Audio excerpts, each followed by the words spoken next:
Elijah Moore, wide receiver, traded from the New York Jets to the Cleveland Browns. Actually, a lot of implications here for both teams. Yeah. Clear what the Jets are doing, and this is starting to be pretty clear what the Cleveland Browns are going to be doing on offense as well. Coming up on today's Peacock and Williamson. NFL analyst Brian Peacock and former NFL scout Matt Williamson bring you expert NFL analysis every day in less than 30 minutes. Get an inside look into the NFL on the field and in the front office. With elite breakdowns, next-level analysis, and in-depth information only for the real NFL fans. This is Peacock and Williamson, and it starts now.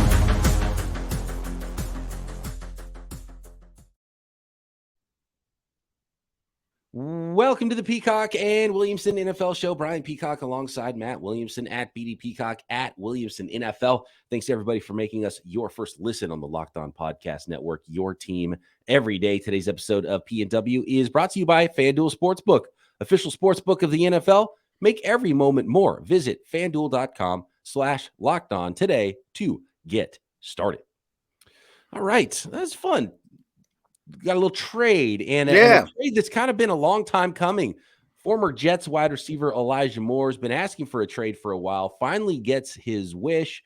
Multiple moves from the New York Jets to get into from this trade. But first, just the actual trade here, a swapping of second and third round picks between the Browns and the Jets. So the Jets send Elijah Moore and their third round pick, number 74 overall, to the Cleveland Browns for the Browns' second round pick in this year's draft, which is those picks are exactly one round apart there. So the Jets move up around by trading away Elijah Moore. And with Elijah Moore's talent, and you look at this trade, talent alone, it's a big loss for the Jets who just drafted him in the second round.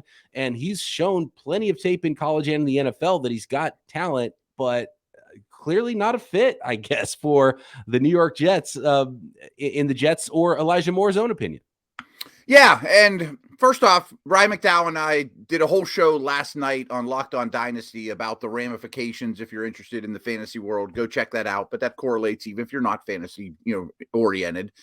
And Ryan and I, since before Moore got drafted, I'm not sure what your thoughts are on him, BP, but I think you were high on him. But we loved him. I love the player. I know he was your guy. You were all about Elijah Moore, so you have to love this deal for Cleveland. I love this deal for Cleveland. And as soon as I saw it, I'm like, oh, why did the Steelers do the same deal? And I'm sure there were others out there. There wasn't a massive price to pay.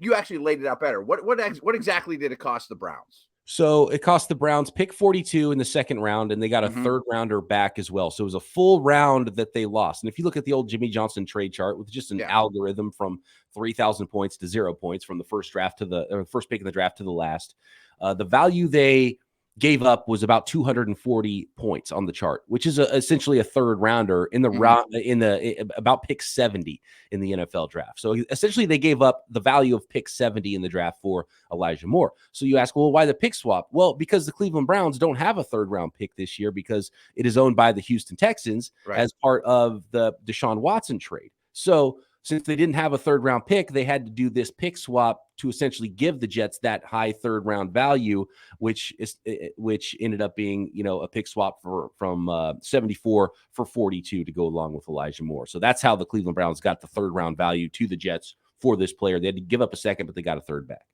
So since we're talking value and seconds and third rounders and all that stuff that you just laid out, I'm going to talk about Elijah Moore in a second. But it's funny because we recorded that podcast last night, like 2 minutes after the news broke. We're like, perfect, let's record a podcast. Usually it's the opposite. It's right after you hit the stop button, something pops. But but as we were talking through it, I threw this out there that I wonder if the Jets, and this is something you and I have talked about a lot, the Jets don't want to give up the first for Rodgers. But what if they said to the Packers, what if I can come up with 2 twos? You know what I mean? I love that. Yeah. It could be even more to this. It's like, what way can we get a second round pick that we can then send to the Packers because we're not going to give up our first? And I think that would be the smart way to do it. And some people have, thought that maybe the trade won't happen until after the draft. So then the Jets say, well, we already used our pick, so we can't send you anything in this year's draft. So now you have to take next year's pick. Or maybe the Jets or maybe the Packers prefer a next year's first round pick. because they want to see what happens with Jordan Love. So I would say future picks. Maybe it's 2-2s that ends up happening. So maybe this helps grease the wheels on an Aaron Rodgers trade. And I hadn't really thought about that angle, but it makes perfect sense. And clearly, this is all about Aaron Rodgers bringing everybody he wants to town. There's and it was pretty clear once they signed Mecole Hardman. It was like, okay, what the heck are the Jets doing right now?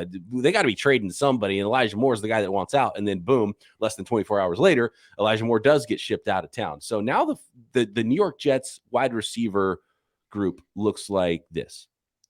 Reigning rookie of the year, Garrett Wilson, is wide receiver. He's your number one. Yeah, I don't care who Aaron Rodgers likes and wants to bring in. I don't care if they bring in Odell Beckham Jr., which is the latest, very real, so weird, according to sources, report that Odell Beckham could even be added to this group. But you've got Garrett Wilson, you've got Allen Lazard, who they signed for $11 million per year, who's Aaron Rodgers' boy. They just brought in Mecole Hardman now, and if they bring in Odell Beckham, that means Mecole Hardman's on a 1-year, $6.5 million deal to be the fourth wide receiver. So I'm still not sure about the Odell stuff, and Odell seems to be connected to a different team every day, which makes me think that his agent putting that stuff out there and trying to create a market. And there was the report that Odell wanted $20 million, and Odell himself is like, I don't want no $20 million, but I definitely want more than $4 million. So maybe that's what his offers were looking like in the $4 million range. So we'll see what happens with Odell Beckham Jr. He could potentially join that group, and he's buddies with Aaron Rodgers. But clearly, this is all about getting Aaron Rodgers to town with the New York Jets. Yeah, and they also still have Corey Davis, who I expected to get cut weeks ago. Maybe he could end up in Green Bay. The Packers are acting like Corey Davis is already on their roster. Packers fans that I've dealt with and talked to about this. Everybody assumes that Corey Davis is part of that package. But you're right. I don't see how Corey Davis could be part of that wide receiver group, and I didn't even include him because I'm so sure that he's I mean, he's not going to be a Jet. I think we know that. I think that's certain, Odell aside, whatever. So those 2-2s, Corey Davis, future picks, some combination of that stuff, I imagine will go to Green Bay. But who knows? I mean, that's speculation. So Corey Davis aside, I think what the Jets accomplished here was them and Elijah Moore didn't get along. I mean, that was obvious. I mean, he was grumpy there. He's been in the doghouse, in and out. And I want to talk about him as a player maybe on the next segment and what the Browns are getting. But I also think the Jets receiving core was a little redundant before. Like, if Wilson's your one, he's your alpha.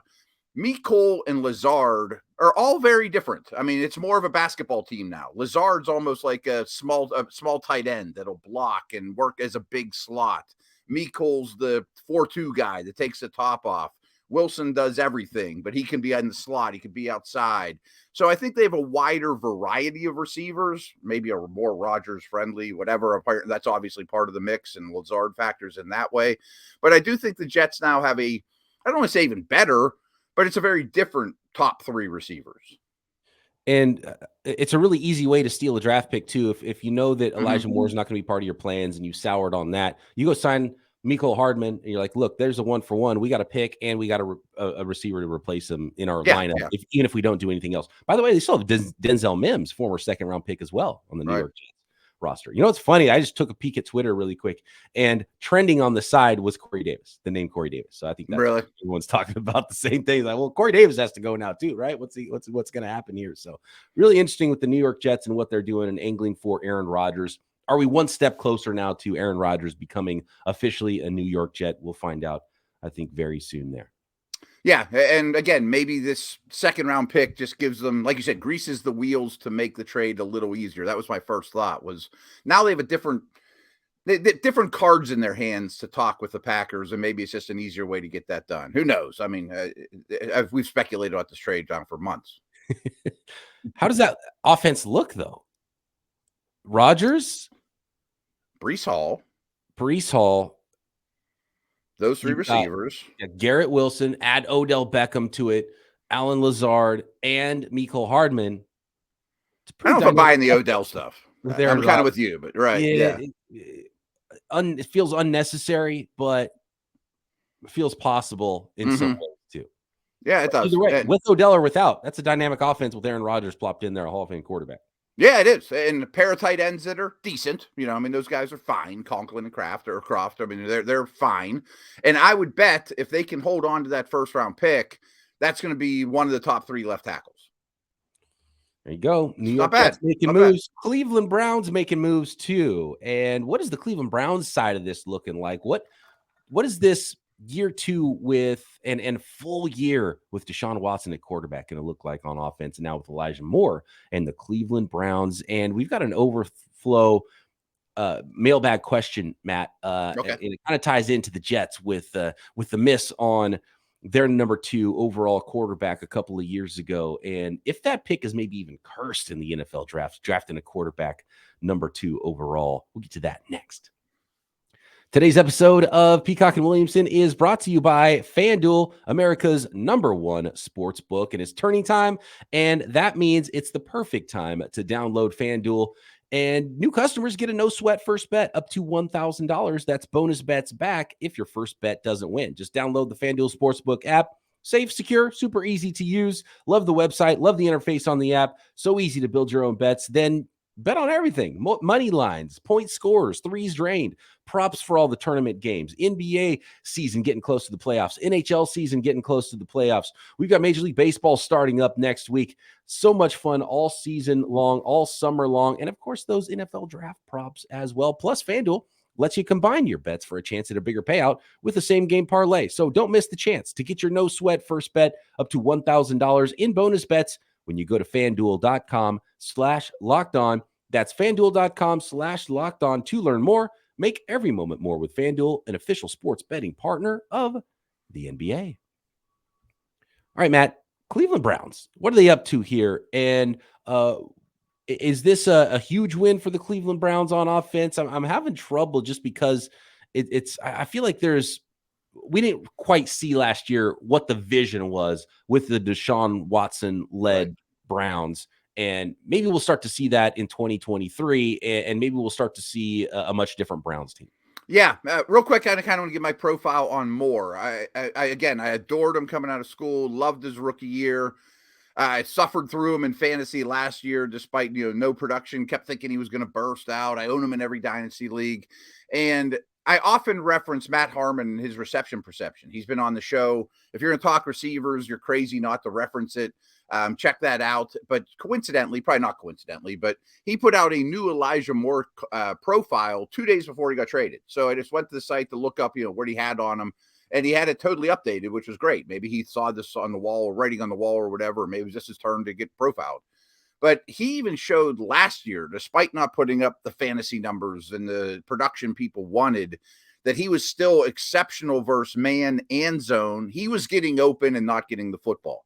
So maybe that's why he was frustrated. I mean, we know what's going on at quarterback there, Right. And if you look at his numbers with Zach Wilson without, they're way better without Zach Wilson at quarterback. So just some competent quarterback play probably would have helped a lot there.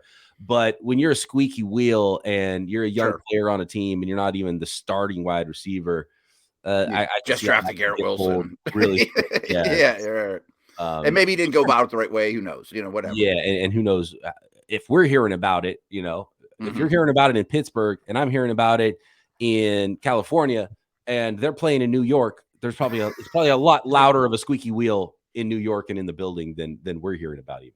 Yeah, or on the practice field or on game day and all that kind of stuff. Maybe he's a distraction. I don't know. But he is very competent outside the numbers in a traditional role and in the slot. I would say he's probably better in the slot. And with the Browns, he'll do most of his work in the slot. Peoples-Jones is definitely an outside guy. Amari can do both, but he's more of your classic X, at the line of scrimmage, #1 type receiver. But I think he's still an excellent player. His film is really good. I agree with Matt Harmon that he is consistently getting open. He's done his part of the job. Now, we referenced this on the Dynasty podcast last night, that Matthew Berry, who everyone knows, he writes an article every week.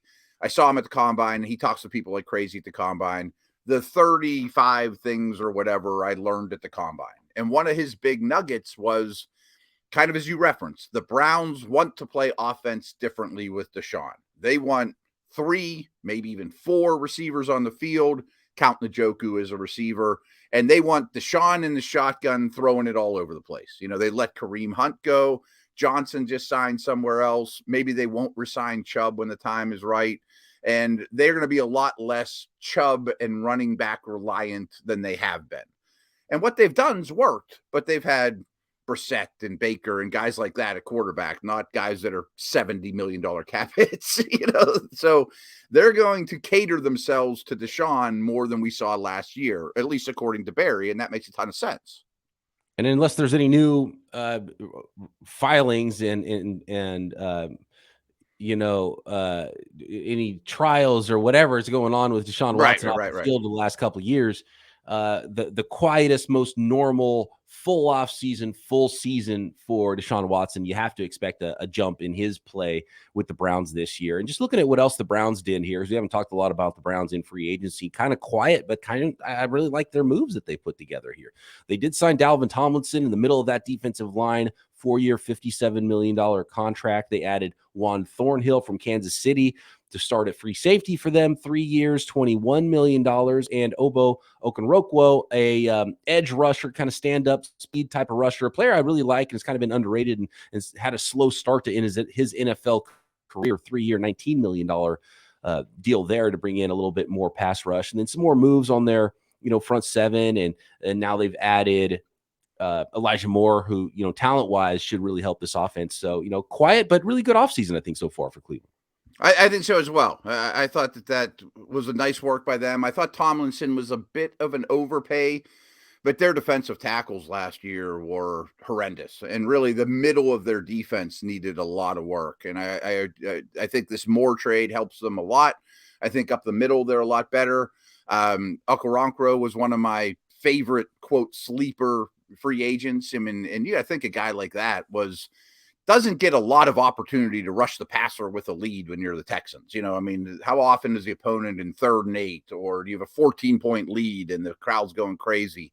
But he got more and more playing time as the season went on. In the second half of the season, he embraced it and was excellent. So I think the Browns have done some good things. Obviously, the whole key is Watson. He needs to play 1,000 times better than he did last year. And I don't know how to value him. Like we often talk about him on Dynasty. Like, where would you rather have him or Tua for Dynasty? Would you rather have him or, he can be the 3rd best quarterback in the league in terms of production and value and all those things. But he has a lot of excuses for being bad last year. Right. I mean, nobody wants to give him the benefit of the doubt. I get that, but excuse season is over for the Cleveland Browns for sure. It would seem to be a buy low, buy medium sort of a situation with the Browns as far as fantasy is concerned, whether it's DeSean Watson, Cooper, maybe even Chubb with no Hunt there, maybe even Elijah Moore. Like, I feel like this is a sort of a buy low team and a sneaky good team. And it's a team that you, covering the Steelers, have seen so much of. Mm-hmm. I used to work for them. Were they? Is this a division winning squad they've got in Cleveland? I don't know. I'm surprised. I thought, to go back to the suspension, the NFL hurt the Browns as bad as they could, because last year was the year they were all in, and they took 11 games away from them. Basically of their star quarterback that they were counting on, which crippled them for 2022. And I expected this offseason and this upcoming year for their roster to be worse, and then to be worse, because you put so much into the quarterback. But they restructured Watson and they're kicking the can. So they're looking at this still as their window, which is the right move. And I think they're I'd probably put them ahead of the Steelers. I don't know what to think of the Ravens. The Bengals are definitely one, but if Baltimore doesn't have Lamar, they're 4. If they do, they're probably 2. Right. So there's still a lot of turmoil in the division. Really interesting division, and not done with the storylines in the AFC North this offseason either. Okay, I've got a good question here from one of our loyal listeners, and it kind of ties into the Jets with what they did at the number 2 overall pick in the 2021 draft with Zach Wilson, what maybe a team is about to do with the number 2 pick in the 2023 NFL draft. So we'll get to that question. Is the number 2 pick in the draft cursed? And what's looked like for teams that traded up for quarterbacks into the top 5 as well next. Thanks again, everybody, for making Peacock and Williamson your first listen here on the Locked On Podcast Network. For your second listen, check out the newest pod, Locked On NFL Scouting with the Draft Dudes. If you remember the Draft Dudes from previously here on the network and their work at the Draft Network, that is Kyle Krabs and Joe Marino, also the hosts of Locked On Dolphins and Locked On Bills, respectively, taking you through what it's like to build a successful NFL franchise every Monday through Friday. Find Locked On NFL Scouting with the Draft Dudes wherever you get your podcasts and on YouTube, part of the Locked On Podcast Network, your team every day. Here's a question from Jeff on Twitter, and it goes like this. It's an interesting one to ponder here in the offseason as we get ready for the draft, as we've seen teams angling, and we see a lot of mock drafts with a lot of quarterbacks very high in the NFL draft. Is drafting a quarterback with a number 2 overall pick a curse? The last 5 quarterbacks drafted number 2 were Zach Wilson, Mitch Trubisky, Carson Wentz, Marcus Mariota, and RG3, who all wound up as journeyman quarterbacks at best, and with the likes of Ryan Leaf, Rick Meyer, Burt Jones, also part of that club. Seems to be a curse nobody is talking about. Donovan McNabb is the only quarterback at number 2 in the last 50 years who wasn't a disappointment. Also, Mr. Irrelevant quarterbacks have more playoff wins, according to Jeff, and I think this checks out. Mr. Irrelevant QBs, which is one guy, has more playoff wins, too, than the last 5 number 2 overall pick quarterbacks That's crazy. Yeah. have in their entire careers. Wow. I mean, well, we could even throw Brady in. I mean, how about all the guys drafted 5th round or later over the last 20 years versus all the number 2s? I mean, wouldn't be close, of course. Everybody in the first round versus just first round through the 7th round. Everyone drafted 198th or later, or whatever. Yeah. The Mr. Irrelevant thing's funny, but it's also a little bit fluky. I mean, obviously. Right. Yeah. But the fact that those 5 have no playoff wins is not fluky. They're all busts. So they're all they're not happy with one playoff win, which would have gone to Wentz wasn't a starter, but his Eagles won games. Did Mariota he play another playoff game, though? Maybe he did. Or maybe Mariota. It had to be Wentz or Mariota, right? I would imagine. Okay. But it's a bad group. I mean, it's really a bad group. I don't know how to answer that because the evidence is very, very strong. And I think there's a lot of ways of looking at it. And I'm thinking, just from a human being perspective, is settling for number 2 a bad idea in any walk of life? You know what I mean? You have your heart, who the best one is. Right. Your job, your wife, your house, your car, whatever, I know the one I want. I know the best one, but I'm still going to basically pay the same price for this house or car, even though I know it's number 2. Is that just a bad way to live? Yeah. If he's not good enough to go number 1, is he good enough for number 2? You know what I mean? It's like, right. Be that slam dunk that he's a number 1 guy. And Leaf and it's one of the most famous just because of how much of a bust Ryan Leaf was. And it's really cool to see him turn his life around. I mean, he did time and it's like, right. And now he's got his life figured out. And it's wild how long it took for him to mature in his life. So that's a big part of it. And it wasn't just physical talent, but that's what a team talks themselves into, is the physical talent, where you realize that's not the most important attribute to being a quarterback in the NFL, but it sure helps. And a lot of the best quarterbacks in the NFL are very talented. So the tantalizing nature of those quarterbacks, but you can look through and you look back and you're like, oh man, okay, small school guy, North Dakota State. That's hard to transition. BYU, even the schedule he played, and he was a trick shot artist, as he's been called, which I love with Zach Wilson. It's like, yeah, okay, but is he a really good football player? Trubisky only was good for 1 year, and you kind of go down the list and you start to see how teams talk themselves into guys. And then I look at this year's class of quarterbacks, which I think at this point it's never happened, Matt, where 4 quarterbacks went in the top 10. Oh, no, right. And I don't think this is the best class. This class isn't even as good as the 2021 class. And it didn't happen then either, even though, there was Justin Fields and Mac Jones that were rumored to go as high as pick number 3 or even 2 in that class. And they ended up falling out of the top 10. So I have questions about how high some of these guys are going to go, and if every team is actually going to love all of these quarterbacks that much, especially when you calm down after the combine and people go back to the tape on Anthony Richardson and like, it's maybe a longer term deal than we want to get into. And then there's this, Matt, and this is not even about the number 2 pick. This is about every quarterback in the top 5 the teams have traded up to get since 2011. So going back over a decade, these are the quarterbacks that teams have traded up into the top five to draft at quarterback, from most recent to the most distant. 2021, still undecided. 49ers, Trey Lance, but has been outplayed so far by Mr. Irrelevant that was referenced earlier. So Trey Lance in 2021, Niners traded a lot to go up and get. Very similar trade to what the Panthers pulled off to go up to get number one this year. In 2018, the Jets traded up to get Sam Darnold. 2017, Bears traded up one spot to get Mitch Trubisky at number 2. So Mitch Trubisky making both of these lists here, a trade up and a number 2. So double whammy. In 2016, Rams traded up for Jared Goff. Eagles also traded up in 2016 for Carson Wentz. And in 2012, the Commanders traded up for RG3. So, and none of those quarterbacks have been worth it for those teams. And only one has an opportunity still to be worth it for that team. And obviously the Panthers are trading up to number 1 this year, and we're going to see if this is a trend as well.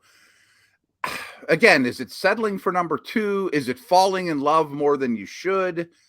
I mean, I have an issue, though. Like Leaf and Manning is my favorite one to reference, but almost all of these, there wasn't a slam dunk. I mean, it wasn't like, boy, Winston's so much better than Mariota, or Goff is so much better than Wentz. I mean, Luck and RG3 is probably different because he's a rarity.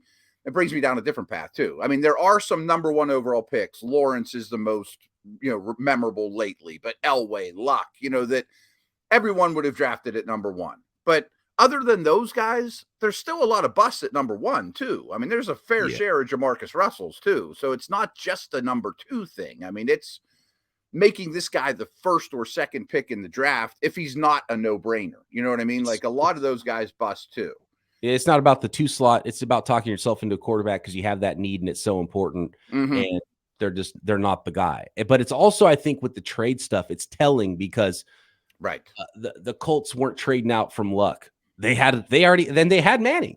They had a Hall of Fame quarterback, and they weren't trading out of the Luck pick at number 1. The Jaguars weren't trading out of their pick, but the team at 3 was willing to trade out of their pick. So that's kind of the telling thing. If a team is willing to trade away from a quarterback, then maybe he's not worth going up to get, because if it was that obvious, the team wouldn't trade out of that spot anyway. Exactly. I mean, there are some transcendent players, and my favorite athlete of all time is Mario Lemieux, and he's as good a prospect as ever came into the NHL. He's a LeBron type of dude.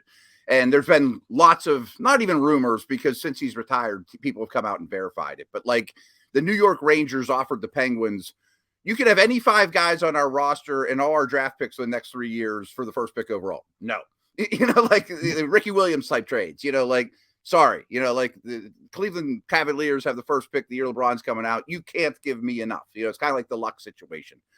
But it also brings me back to Manning Leaf. And I know this isn't what we're talking about. And I was a much younger person then. I don't think I was doing this for a living at that point.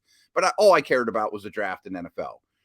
Manning was not a slam dunk number 1. I mean, of the Mel's and Todd's and Matthew Miller, all the people that did this for a living, the whole world was split on Manning versus Leaf. If the Colts would have taken Leaf, no one would have criticized them for it, And I think it was, and I wasn't following it closely like I do now, but the way I remember it and the way it feels like is Manning was always the guy, but Leaf was the late charger, where it's like, well, Leaf's bigger and has a better arm, that's the sort of talk yourself into it thing. Exactly. Right. And so for the longest time for me too, and I grew up on the 49ers with a guy who was 195 pounds and Joe Montana winning Super Bowls. And, I was like, well, I don't care how tall big you are, how strong your arm is. I want the Joe Montana. I want the guy who gets the ball out on time, is cool under pressure, and all of those things. And at this point, with what we've seen recently with the Mahomeses and the Josh Allens, I've kind of flipped on that. It's like I'll take Montana still in the 3rd round because he was a 3rd round pick originally. But I'm not taking that guy number 1. I'm taking the big, strong arm guy and hoping that he hits and hoping he is Josh Allen, and I'll develop him. So I've kind of flipped on that a little bit, but that's also where teams still make a lot of mistakes in that I'm sure will continue. If 21-year-old Joe Montana is coming out of Notre Dame this year, you're taking Richardson ahead of him, right? I mean, you don't know he's going to win 4 Super Bowls, and of course, obviously. Right. That's what it come back. So it was like, I remember back in the day, I was like, oh, Chad Pennington, that's my guy. That's the next Montana. Niners had multiple 1st round picks. I was blown away they didn't draft Chad Pennington. It's like, are you kidding me? It's perfect. Perfect fit, right. And he had a nice career, but he wasn't Joe Montana. And, Colt McCoy was coming out. I was like, there's my guy, third rounder, winner. Yep. I like it. Athletic, and so that's sort of where I'm at with, especially with the Ohio State, Alabama quarterbacks, because we've seen so many and we see how good they are in college every time. And then we see how difficult it is for them in the NFL because they don't have the guys around them that are that good that make them look so much better. And when it comes to Bryce Young, I'm like, man, you're going to trade up to number one for a 5'10", 195-pound quarterback. You better think he's Joe Montana. That's what you expect. Right. You think he has so much of everything else that the physical attributes aren't that important. And you could be right about it. But remember, Joe Montana was even bigger than Bryce Young, and he was a third-round pick. It's great if you think this guy's Joe Montana, but Joe Montana himself was a third-round pick, and he was a third-round pick for a reason because he wasn't super impressive, and he was almost 6'2", I think. And look, he won 4 Super Bowls, so you would love for Bryce Young to become Joe Montana, but the injuries did catch up with Joe Montana. That guy was folded in half multiple times throughout his career. Sure. And he was the second half of his career. He was really banged up and missed a lot of games. And so with Bryce Young, and you're playing more games this year than ever, and wild card round 17, this guy's got to last 20 games if you're getting to the Super Bowl at his size. So you could be right with Bryce Young, and it still doesn't work out because he's not available for you year after year. So it gets going back to the number. Yeah, it does. Going back to the number 2 overall pick thing, RG3 may have turned into a Pro Bowler. You know what I mean? But he was a leaner guy too, and the league was new at accustoming running quarterbacks and how to use them. And his career is probably a lot different if it's not for injuries. Absolutely. You see, I think my next mock draft is going to not have as many quarterbacks high. I think I'm going to do a quarterback sliding mock draft because I just feel like that every team's not going to love every quarterback like we're mocking them, because it's never happened. Like if quarterbacks go 1 through 4 and someone trades into 3, and then that's wild. That has never happened. And this isn't the greatest quarterback class of all time. This isn't Marino sled. You know what I mean? Right. Yeah. I mean, it's not even Rivers, Eli, and Ben, or you know what I mean? Right. And I even look back to 2021 and Justin Fields. Until Anthony Richardson showed up at the combine, Justin Fields had the most freak of nature arm talent, athleticism. He ran a 4. He had the belt. Yeah. Right. 4 flat at 6'3", 325 pounds, deep ball accuracy, a cannon of an arm. And he fell to pick 11. He had just barely less than what we've seen with Anthony Richardson as far as physical skills, but then had CJ Stroud's production to go with it. And he went 11. He went 11. Right. You know what I mean? And he's smart, and supposedly he's a good interview, and he had no injury concerns or red flags that I knew of. There was after the draft, there was this epilepsy thing that people were talking about. And apparently he's been, he has medication for epilepsy. It was that enough to scare some teams off with Justin Fields. But I look at Justin Fields and I would say, and that's why I love what the Bears did, because it's like you already have CJ Stroud production with just about Anthony Richardson level athleticism and arm. You already have that guy. So keep developing that, because that would be the number 1 pick in this draft. If college version of Justin Fields is in this draft, to me, it'd be the no-brainer number 1 pick in this draft, and teams that have been traded up for him. Agreed. So anyway, but you know what? It looks like CJ Stroud and Bryce Young do have that little something special. And even if they're not physical freaks, they're good quarterbacks. How much were they helped in college and they won't get that help in the NFL is a big question for me, especially with the Ohio State, Alabama thing, because we've just seen so many of those quarterbacks that look great. And go back and read Tua's scouting report. It sounds so much like Bryce Young's scouting report. He's just a little bit bigger, right? Except he's thrown to Judy and those guys too, right? Yeah. And Justin Fields too was helped out with all his receivers, and CJ Stroud's got a top 10 probably NFL draft pick that was protecting his blind side in college, and he's got the guy who's going to be the first receiver taken next year. All the scouts were buzzing about Marvin Harrison Jr. at the pro day, and Jigba's going to be a first rounder. So Stroud had a lot of help, and Ryan Day, whatever he's doing over at Ohio State, I mean, they just crush it every single year. It's unbelievable. So.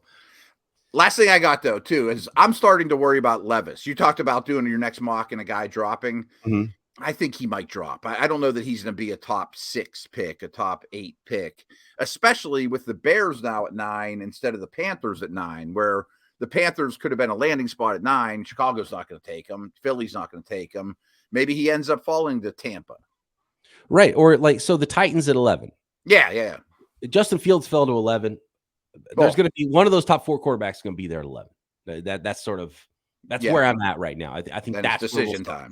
That's where the trends are going to go with the mock drafts. I was the first guy that I know of to put Trayvon Walker number 1 to the Jaguars last year. Mm-hmm.